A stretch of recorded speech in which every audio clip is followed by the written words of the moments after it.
Samantala, dating tambay sa gaming arcade nagtapos bilang valedictorian ng batch 2024 sa isang universidad sa Batac City, Ilocos Norte. Kilalanin sa report.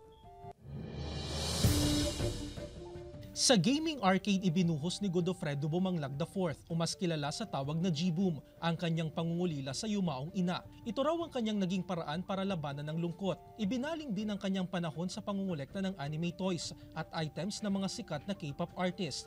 Sa halip na mag-aral sa kolehiyo, umikot ang mundo niya sa paglalaro at paglilibang para takasan ang realidad na wala na ang kanyang ina. Parang outlet namin para hindi kami makaranas ng stress o yung depression.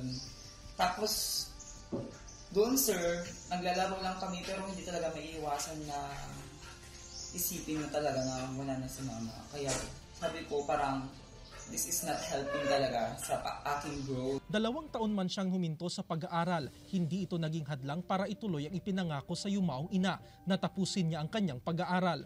Kumuha siya ng kursong Bachelor of Arts in Communication at nagtapos na magna cum laude. Sa lahat ng graduates, nakakuha siya ng 1.28 na general weighted average, kaya siya rin ang batch valedictorian. Hindi raw naging madali ang lahat. Pagkatapos ng 4 na taon ng sakripisyo at pagpupursige, sino ang mag-aakala na ang dating tambay lamang sa mga gaming arcade ay magtatapos sa kolehiyo bilang valedictorian sa isang universidad sa Ilocos Norte? I don't want you to see me as your class valedictorian. I want you to see me as a reminder that life is not a race. Sir.